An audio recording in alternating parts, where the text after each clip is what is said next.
Episode की शुरुआत फांग को दिखाने से होती है, जो कार में न्यूज़ सुनता हुआ जा रहा था। तब उसे पता चलता है कि अर्थ के एटमॉस्फेयर में एक अनजान चीज को घूमता हुआ नोटिस किया गया है, जो कि यूएफओ हो सकता है।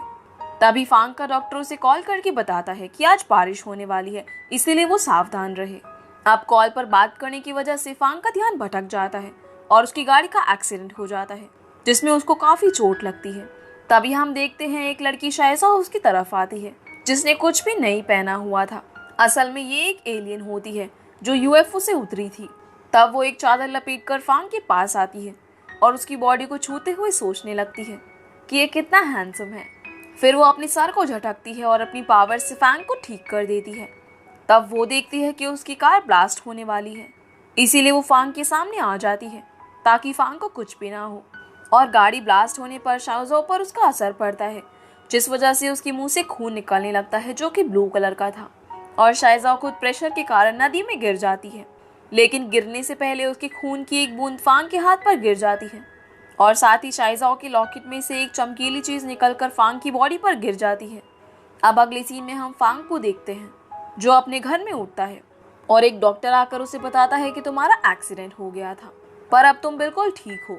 अब हम शाइजा को देखते हैं, जो एक आदमी से पूछती है कि क्या ये नॉर्दर्न हेमिस्फेयर है, लेकिन वो आदमी उसे ऐसी हालत में देखकर डर जाता है और वहां से भाग जाता है। तब शाइजा वहीं बैठकर सोचने लगती है कि क्या किया जाए। अब अचानक से उसे एक आवाज आती है, जो कि टर्टल की थी। दरअसल वो शाइजा का गाइड कुबरी था। तब वो उसे अनाउंसिएटर यूज करने को बोलता है, जिस पर शाइजा उसे बताती है कि वो उसे खो गया है और वो शायद उसी आदमी के पास है जिसकी उसने जान बचाई थी, पर अंधेरा होने के कारण मुझे उसकी शक्ल अच्छे से याद नहीं है। ये सुनकर कुबरी उसे जल्दी से अनाउंसिएटर ढूंढने को बोलता है। अब हम फांग को देखते हैं, जो तैयार होकर अपनी कंपनी में पहुंचता है, जहां बहुत भीड़ थी क्योंकि उसकी सभी एक्स गर्लफ्रेंड्स वहां पर रिपोर्टर्स के साथ आ गई थी। तब फांग बिना किसी से कुछ भी बोले अपने कैबिन में जाकर बैठता है और सभी लड़कियों को एक एक करके अंदर आने को बोलता है। अब जब लड़कियां अंदर आती हैं तो फांग उनसे छुटकारा पाने के लिए उन्हें ऐसे ऐसे ऑफर्स देता है जिन्हें वो मना नहीं कर पाती, और फांग को छोड़ने के लिए मान जाती है, जिसके बाद वो सभी खुशी खुशी वहां से चली जाती है। तब जिन फांग को वो खून की बूंद दिखाता है, जो कि अब एक स्टोन बन गई थी, उसे देखकर फांग उसे फोरेंसिक डिपार्टमेंट में रिसर्च के लिए भेज देता है। वहीं हम शाइजा को देखते हैं, जो एक स्टोर में आकर अपनी पावर से वहां की सारी ड्रेसेस ट्राई करने लगती है और लास्ट में उसे एक ब्राइड की ड्रेस पसंद आती है, इसीलिए वो उसे पहन लेती है। तभी गार्ड्स वहां पर आ जाते हैं, जिस वजह से शाइजा वहां से भागती हुई सड़क पर आ जाती है। पर तभी उसे लास्ट नाइट वाली बात याद आती है, जिससे डरकर वो वहीं सड़क पर बैठ जाती है। अब वो एक गाड़ी से टकराने ही वाली थी, तभी वो अपनी पावर से सब कुछ रोक देती है और हम देखते हैं कि जिस गाड़ी से वो टकराने वाली थी वो फांग की ही गाड़ी थी। उस जगह सब लोग रुक जाते हैं, पर फांग बिल्कुल नॉर्मल था। तभी वो शाइजा को देखता है और उसके जाते ही सब नॉर्मल हो जाता है, पर फांग के होश उड़े हुए थे और वो अब भी यही सोच रहा था कि उसके साथ ये सब क्या हो रहा है। अब हम उसे जैंग से बात करता हुआ देखते हैं और उनकी बातों से हमें पता चलता है कि फांग की मॉम की डेथ बारिश में हो गई थी, जिस वजह से फांग को बहुत सदमा लगा और इस कारण से वो बारिश होने के अगले दिन उन सभी लड़कियों से जिनसे वो मिलता था उन्हें अमनीजिया नाम की बीमारी के चलते भूल जाता था। तब जैंग उसे दवाई देता है और सीन शाइजा ऊपर आता है, जो एक रेस्टोरेंट में जाकर अल्कोहल पी लेती है और बहुत नशे में हो जाती है। तभी वो एक लड़के ली को नोटिस करती है, जो गाना गा रहा था, जिसे देखकर उसे लगता है कि ये वही लड़का है जिसकी उसने रात में जान बचाई थी। तभी उस लड़की को फांग का कॉल आता है, जिसे देखकर वो तुरंत वॉशरूम में भाग जाता है और तब हमें पता चलता है कि वो फांग का स्टेप ब्रदर है, जिसे फांग ने एक आर्टिस्ट शो के लिए पेंटिंग बनवाने को बोला था, पर वो यहाँ आकर थोड़ा एंजॉय कर रहा था। तभी जिन वहां पर आ जाता है और ली को देखकर तुरंत उसे वहां से ले जाता है। अब हम फिर से शाइजा को देखते हैं, जो कि बहुत नशे की हालत में होती है और जब वो रेस्टोरेंट से जाने लगती है तो वहां की ओनर जाओ की आकर उसे बिल पेमेंट करने को बोलती है, जो कि लगभग 50,000 का बन गया था। पर शाइजा नशे की हालत में होने के कारण अजीब बर्ताव करते हुए बेहोश हो जाती है। अब अगले दिन हम देखते हैं कि जाओ की शाइजा को अपने घर ले आई थी, क्योंकि उसे शाइजा के कपड़े देखकर लग रहा था कि वो बहुत अमीर घर से है और वो उससे अपना बिल लेना चाहती थी। पर जब शाइजा उठती है तो जाओकी को थैंक यू बोलते हुए उसे सच्चाई से रूबरू करवाती है और वहां से जाने लगती है। तब जाओकी को उसकी स्पेस से रिलेटेड बातें सुनकर लगता है कि वो पागल है इसीलिए वो अपने पैसे चले जाने के कारण रोने लगती है, जिसे देखकर शायजाओ रुक जाती है और बोलती है कि आपके पैसे देने के लिए मैं जो कुछ भी होगा वो करने के लिए तैयार हूँ। ये सुनकर जाओकी शांत हो जाती है और अगली सीन में हम देखते हैं कि जाओकी ने शायजाओ को अपने रेस्टोरेंट में डिलीवरी का काम दे दिया है। अब शायजाओ गाड़ी के डर से रोड क्रॉस नहीं करती और अपनी पावर से टेलीपोर्ट हो जाती है, जिसे फांग भी पास से देखकर बहुत शॉक होता है, पर उसे लगता है कि ये सिर्फ उसका वहम है। तभी हम शायजाओ को देखते हैं जो कि ली के पास डिलीवरी करने आई थी। तब ली उसे अपने रूम में बुलाकर बताता है कि मेरे भाई ने मुझे यहाँ कैद कर रखा है और बस तुम ही मुझे यहाँ से निकाल सकती हो। अब क्योंकि शायजाओ ली को देखकर बहुत ज़्यादा इम्प्रेस हो गई थी, क्योंकि वो बहुत हैंडसम था, इसीलिए वो उसकी मदद करने के लिए मान जाती है। अब हम ली को शायजाओ के कपड़े पहनकर बाहर जाता हुआ देखते हैं और फांग जब आकर उसके रूम में जाता है तो वहाँ शायजाओ ली के कपड़ों में होती है। अब उसे देखकर फांग उससे ली की लोकेशन पूछने की कोशिश करता है, पर शायजाओ उसे कुछ नहीं बताती और किसी तरह वहाँ से भाग जाती है। पर फांग को उसके रेस्टोरेंट का कार्ड और खाना मिल जाता है, जिसे देखकर वो फांग जिन से रेस्टोरेंट ढूंढने को बोलता है। अब शायजाओ जाओकी के पास पहुंचती है तो उसे वहाँ उसके कपड़े मिल जाते हैं, जिन्हें ली जाओकी को दे गया था। साथ ही वो एक कार्ड भी दे गया था जिसमें उसने शायजाओ को एक रेस्टोरेंट में मिलने को बोला था। उसे देखकर शायजाओ बहुत खुश हो जाती है। अब जब शायजाओ रात में सारी डिलीवरी खत्म करके आती है तो उसका रेस्टोरेंट पूरा खाली हो जाता है, पर जब वो अंदर जाती है तो वहाँ उसे फांग बैठा हुआ मिलता है, जो उसे बताता है कि उसने पूरा होटल बुक किया हुआ है। अब उसे देखकर शायजाओ वहाँ से भागने की कोशिश करती है, पर जाओकी उसे गेट पर ही रोक लेती है और बताती है कि इतने बड़े बिजनेसमैन ने बस तुम्हारी ही डिमांड की है, इसीलिए तुम जाकर उनकी बात मानो और उन्हें सर्व करो।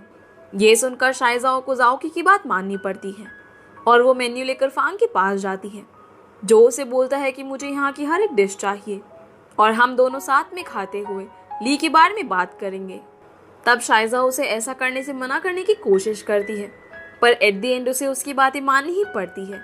अब जब वो कुकिंग कर रही होती है तो उसे कुछ समझ में नहीं आता कि क्या काम कैसे किया जाए और वो वहाँ पर आग लगा देती है, जिसे देखकर फांग तुरंत किचन में आ जाता है और अपनी शर्ट उतारकर आग बुझाता है और शायजाओ फिर से उसकी बॉडी की तरफ अट्रैक्ट हो जाती है और जैसे ही वो उसकी चेस्ट पर हाथ रखती है तो उसे समझ आ जाता है कि फांग ही वही आदमी है जिसकी उसने जान बचाई थी। तब फांग उससे पूछने लगता है कि ये तुम क्या कर रही हो, जिस पर शायजाओ बोलती है कि तुम बहुत स्ट्रांग हो इसीलिए मुझसे दूर रहो। पर जब वो फांग की मस्कुलर बॉडी को देखती है तो उसे देखकर वो उसे ली के बारे में सब बता देती है और फांग तुरंत वहाँ से निकल जाता है। तब शायजाओ भी ली को बचाने के लिए अपनी फुल स्पीड में फांग से पहले उस होटल में पहुँच जाती है और ली को वहाँ से भागने को बोलती है, पर ली उसे बोलता है कि यहाँ पर सब उसके कंट्रोल में है। इतना बोलकर वो शायजाओ को अपने साथ लंच करने के लिए बोलता है और दोनों लंच करते हुए साथ में बातें करने लगते हैं।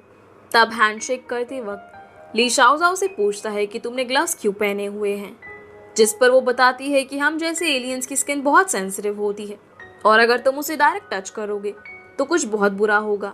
तभी वहाँ पर फांग आ जाता है, जिसे देखकर शायजाओ फिर से उसकी तरफ अट्रैक्ट होने लगती है और उसे उसमें से अनाउंसिएटर की स्मेल आने लगती है। तब फांग शायजाओ को साइड करता है और अपने बॉडीगार्ड से ली को पकड़ने के लिए बोलता है। तब शायजाओ को लगता है कि फांग के पास अभी अनाउंसिएटर नहीं है और शायद वो उसके घर पर होगा, इसीलिए वो नाटक करने लगती है और बोलती है कि मुझे ली के साथ ही रहना है। उसे ऐसा करता देख ली भी उसकी मदद करता है, इसीलिए फांग उन दोनों को अपने साथ घर में ले जाता है, जहाँ पहुँचकर जब थोड़ी देर बाद सब शांत होता है तो शायजाओ अपना अनाउंसिएटर ढूंढना चालू करती है, लेकिन उसे वो काफ़ी मेहनत के बाद भी नहीं मिलता और वो उसे ढूंढते ढूंढते फांग के रूम में पहुंच जाती है, जहां से वो फांग को बाथरूम में नहाता हुआ देखती है और उसे देखकर फिर से अट्रैक्ट होने लगती है। तभी एक आवाज़ के कारण फांग को लगता है कि बाहर कोई है, इसीलिए शाओजाओ भी बाहर जाकर सब कुछ पहले जैसा करती है और जल्दी से वहाँ से भाग जाती है और फांग उसे अपनी हेलुसिनेशन समझकर वापस जाकर सो जाता है। अब उसके सो जाने के बाद शायजाओ फिर से उसके रूम में आती है और उसे देखने लगती है। अब जैसे ही वो उसकी बॉडी को स्कैन करने वाली थी तभी फांग उसका हाथ पकड़कर उसे बेड पर लेटा देता है और उसके ऊपर बैठ जाता है। फिर वो उससे पूछने लगता है कि तुमने क्या चुराया है, जिस पर शाओजाओ उसे बोलती है कि उसने कुछ नहीं चुराया, चाहो तो मैं तुम्हें कपड़े उतार कर भी चेक करवा सकती हूँ। ये सुनकर फांग शर्मा जाता है और तुरंत सिक्योरिटी को कॉल करके वहाँ से शाओजाओ को निकलवा देता है। अब अगले दिन जब ली को इसके बारे में पता चलता है तो उसे काफ़ी बुरा लगता है, पर फांग उसे बोलता है कि तुम शाओजाओ को डेट नहीं कर सकते इतना बोलकर फांग वहां से चला जाता है। वहीं हम फांग की स्टेप मदर को देखते हैं, जिसके पास उनका भाई आकर उनसे बातें करने लगता है और हमें पता चलता है कि वो फांग को बिल्कुल भी पसंद नहीं करती और वो चाहती है कि उनका बेटा ली कंपनी का चेयरमैन बनकर सब कुछ हैंडल करे। तब वो उसे बताता है कि फांग को अमनीसिया की बीमारी है, इसीलिए उन्होंने एक प्लान बनाया है और उसके खिलाफ सबूत इकट्ठा करने के लिए उन्होंने किसी जू नाम की लड़की को बुलाया है। तब हम जाओ की को शाइजाओ के साथ देखते हैं, जहां वो उसे एक एग्रीमेंट दिखाते हुए बताती है कि कल उन्हें बहुत प्रॉफिट हुआ और अगर फांग इस एग्रीमेंट पर साइन कर देगा तो हमें रोज उनके स्टाफ के लिए टिफिन भेजने होंगे, इसीलिए तुम जाकर इस पर साइन करवा लाओ। जिस पर शाइजाओ मान जाती है और फांग की बिल्डिंग में पहुंच जाती है। वहीं हम फांग को लिफ्ट के पास देखते हैं, जहां लिफ्ट का गेट अचानक से बंद होते हुए रुक जाता है और शाइजाओ उसके सामने से उछलती हुई लिफ्ट में चढ़ जाती है। उसके तुरंत बाद ही सब ठीक हो जाता है। ये सब देखकर फांग बहुत शॉक होता है, पर इस बार भी उसे ये सब हेलुसिनेशन ही लगता है। जिसके बाद शाइजाओ फांग के कैबिनेट में वो एग्रीमेंट रखकर वहां अपना अनाउंसिएटर ढूंढने लगती है, पर जैसे ही उसे लगता है कि फांग आने वाला है तो वो छुप जाती है। पर फांग को अपनी बुक्स की गलत अरेंजमेंट देखकर सब पता चल जाता है, इसीलिए वो शाइजाओ को बाहर बुलाने लगता है। तभी शाइजाओ उसके हाथ बांधकर उसे अनाउंसिएटर के बारे में पूछने लगती है। जवाब में फांग उसे बोलता है कि उसे इसके बारे में कुछ भी नहीं पता।